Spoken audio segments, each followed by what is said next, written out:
Good morning, this is Lynx. I have a question here that a lot of people keep asking me, and on this site and in my Facebook groups.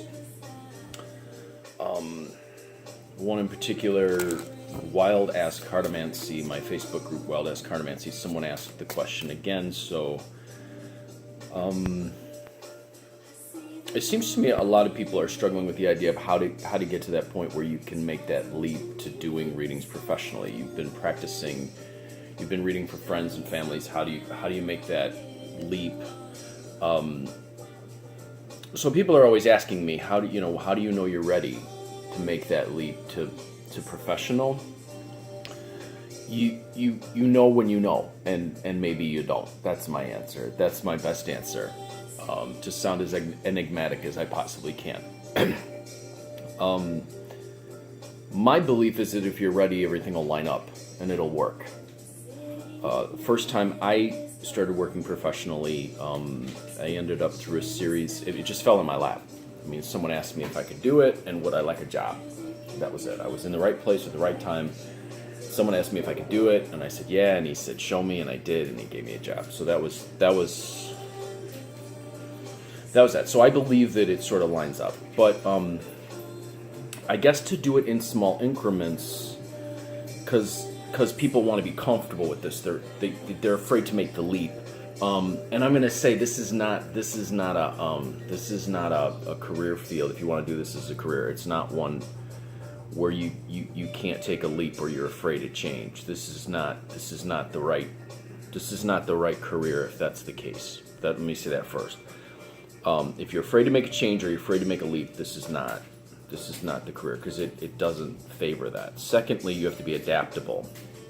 But what I can give you to hopefully give you a little bit of strength to do so is that once you get yourself in a position that once you've read for family and friends and that you know the situation and you feel like you can read it and confirm it, find someone to read who's a stranger and read for them. And you don't have to charge them, just read for them and see how you do. And if you do well, get yourself to the point where you can feel comfortable reading for as many strangers as you can, and then make the transition naturally if you want to do it that way. If you don't want to just jump, if you don't want to just go, hey, yeah, give me a job, or hey, I'm going to do this. Because I realize that people aren't comfortable doing that. So I'm going to say, and then people always ask me about spreads. I did another video, a tarot video, that showed my basic tarot spread that I used to use for years. And just a general basic spread. It's a sort of a wheel. You can design spreads that give you the information that you believe people want. And then someone also asked me, how do you? A lot of people keep asking me, how do you fill 15 minutes or how do you fill an hour? That's something I can't answer for you. I'm going to show you a quick thing to get to the core of something with someone here right now. But I really can't tell you how to fill an hour or how to fill 15 minutes. That's a style thing. That's a your personal style thing. So that's where, there's a lot that goes into this. First of all, you have to understand the human mind. You have to understand, why people are coming to you, what they're coming to you for. You have to be able to interact with people in a way that gives them what they're looking for. You have to have a style that they find appealing, and that difference, that's your creativity has to come through there. So people have to develop a style that says, hey, this is how I'm going to handle, 15 minutes, 20 minutes, 30 minutes, an hour. Because sometimes you can get to the answers very quickly, but then you still got an hour left. And then, you should have some things in backup for when that happens to be able to fill it out and give them a rich experience. So ask yourself, what kind of experience do you want to give people? So then again, this is that going back to that idea I've said in my earlier videos. If you get out of the way, ask yourself, what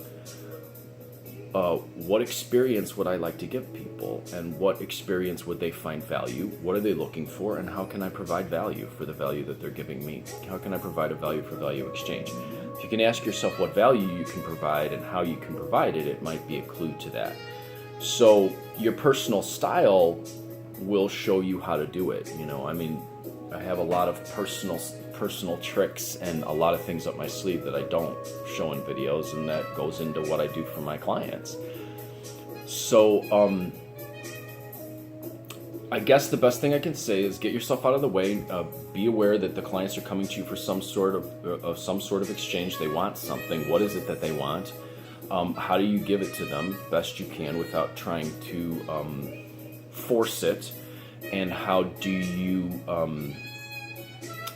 because sometimes too, remember this, sometimes too, what clients say they come to you for is very different than what they do come to you for. And be aware of the type of client. There's a lot of different types of clients out there. There's those, and I've said this in other videos, there's those that want to test you. And if that's what they need, that's what they need, because they want, maybe they're trying to figure out if there's something miraculous in the world, or that there's something bigger than them. Or some people want to know that they can read, you can read them. Or actually some people are trying to prove that no one can read them, that they are completely to themselves and no one can get in. And that's tricky, because that can form a problem. If that's what they want and you can see them, you have to be very, very careful about how you do that, because then you can have a great deal of tension mounting between you where it becomes a fight. I can read you, no you can, I can read you, no you can't, and that doesn't get anyone anything. So be clear on why they're there, first of all. And if you have to ask questions, ask questions. But I'm going to show you something quickly. Just 2 cards. And someone else said, and one of the questions that I got in relation to this from one of the people who asked me was about Rider-Waite. A lot of people ask me about the Rider-Waite deck, and you know they're not jiving with it, or they don't want to use tarot or whatever they said. It seems like a lot, and it is a lot. There's an awful lot in that Rider-Waite deck, and frankly, personally, I believe there's a lot of stuff that's been laid on that deck that doesn't need to be there. It really doesn't. I think there's a lot of stuff mashed together. They mashed the Kabbalah and astrology and all this stuff together, and they're like, it all goes together. And I've said this in other videos, the more stuff you lay on top, the more there is that can go wrong. It's like with a car, when you had a very simple car, when you had, a crank window and a carburetor and manual locks, there was a lot less to go wrong than when you had a complete electronic system and electronic windows and electronic seat warmers. There's the more complex the system, the more there is to break down. So one of the reasons why I like things like Lenormand, and don't get me wrong, I love tarot because you can simplify it. The Empress can be the mother, the mother energy. The sun is victory. The star is hope. The 8 of Wands is passion. You can simplify it, so that you could read, a motherly figure has passion and hope about a situation that is coming to an end. 10 of Swords, for example, about something's coming to an end and passion is being released now that the tension is being released, for example. Or, burdens, 10 of Wands. So you can simplify it, and the more you simplify it, the easier it gets.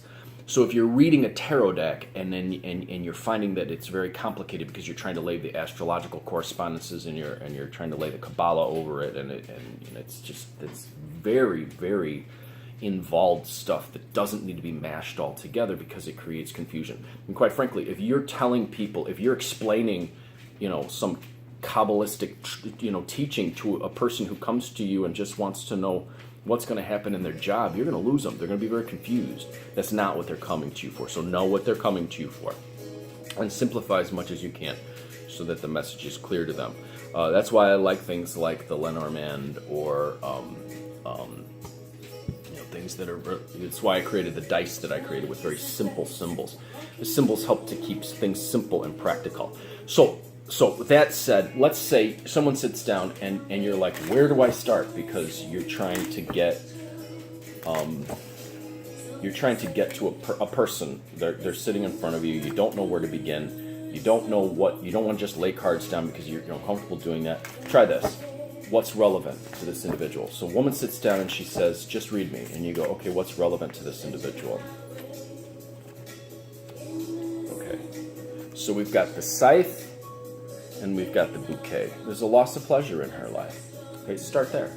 Just do one over the other. Just one over. You can do this with tarot too. One, and then so it would be like the center. For those of you who know the Celtic cross, it'd be like the centerpiece. It's like the major energy, and then the one crossing it.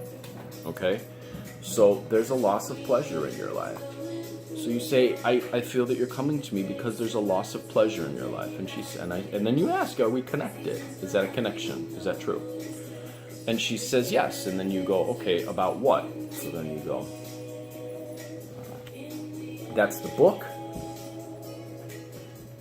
the lily of life, and that's the whip. Okay. So you could say some information relating to your job and knowledge relating to your job has just come to light. Also, you spend so much time working that you're not really able to enjoy the things that you wanted to enjoy in life. And you're starting to ask yourself, is this all there is? Then you ask another one. It's put you at a crossroads in all of your relationships. And you're reevaluating the deal that you made. So that would be the ring, and that would be the road. So you're reevaluating the contracts that you've made in your life. You made a contract here to go down this road, and you feel like there's a loss of pleasure. You did things like you thought you were supposed to do.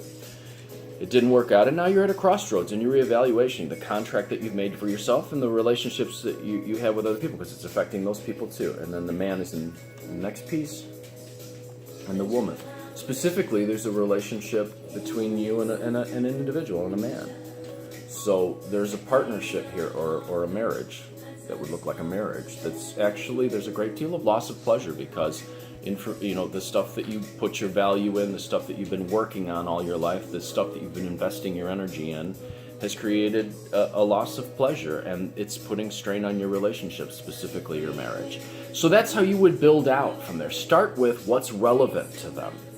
So the relevant piece, the piece that's at the center of it all, is this woman's lost there's no pleasure in her life. There's no joy. There's no beauty. There's no sense of there's something bigger. There's just work. There's just day in, day out. This is the day in, the day out grind. So the realization of the day in, the day out grind has made you wonder about all your relationships and what you believe. And it could be that she got into a relationship because of the security issues. And now, so then I would ask, what's the core of it? Security issues. Security is weighing down in any improvement. So you're worried about security. Okay, and you see patterns coming up with people, especially in certain areas. You'll see patterns of people dealing with a lot of the same things. In certain areas, at certain times, certain things happen at certain times a year, and people deal with certain concerns. There's certain seasons that people are in, and then you see it, Certain people go through certain kinds of lifetime changes, and those changes put them at a crossroads. And then you can start to see that certain people, or people at certain stages of their life, who live in certain areas, who do certain kinds of jobs, they have similar concerns. They even have similar health issues, you'll start to notice.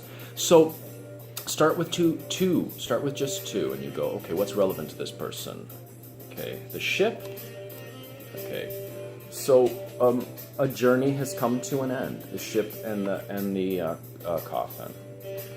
A journey has currently come to an end for you, and start there. That's what's relevant. A journey that was full of romance has come to an end, or a journey of a bigger idea, or a large big business deal has currently come to an end. So start with just two cards. And for those of you who do the Celtic Cross with your tarot, just do two. The centerpiece. Where's here, let me use an unusual tarot so we don't have all that rider weight or any other else weighing down. So just do two. So the centerpiece, someone sits down, they're like, read me. You say, okay, well, what's relevant to this person?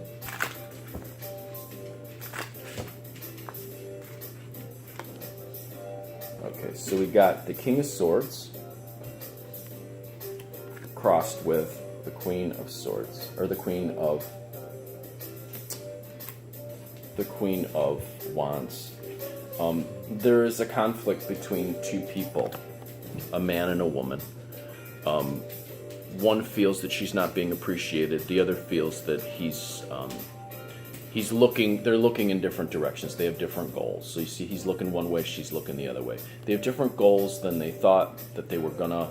Different goals, different objectives, different outcomes that they want to have, and there's a conflict because of it. And you start there. So what's relevant is between her and a man and a woman. So you say, I see a man and a woman, and there's some concerns here relating to the two of them, and it's at the center of the piece. And then you do like I just did. Judgment. The newness of this relationship. It's the Three of Skulls, and then we'll add one more, the World. Okay, so it feels like there was a conflict relating to the newness of the relationship being over, a child, and how they are making their way in the world, or their agreements in the world. So anyway, so it looks like there's problems and arguments relating over a child. And what I would really say is it's probably that both parties are divorced and they're fighting over a child. So that's how you do it. Look at what's relevant by the 2 questions, and then see what it gives you, and then connect with the person and say, hey, I see that this is what's going on. There's a loss of pleasure in your life. Does that sound right? And does that sound like we're connected? Because you want to make sure that you are connected. And then you move from there. You build out from there, and you take it slow. The other stuff, as for the other stuff, how do you feel 15 minutes? How do you feel 20 minutes? How do you feel an hour? However long you go when you do readings for people. You've got to develop that yourself as you move on. You've got to develop your own style and your own ability. If anyone else tells you how to do it, it's going to sort of force it. It has to grow organically out of you and how you do things. And then you're going to be a better reader for it. I'm Lucky Lynx. I hope this answers some of your questions. What's your biggest obstacle, pain, or challenge in doing readings? Put it in the thing below and I'll do my best to answer it. Or you can go into join my Facebook group, Wild Ass Cartomancy, or my Facebook group, Psychic Power, the Spooky Stuff, or my Facebook group, Mexican Lotteria, or my Facebook group, Lucky Lynx, Fortune Dice. And you can ask me your biggest concern, obstacle, or pain in those groups. Again, wishing you success in all you do, and I hope that this helps.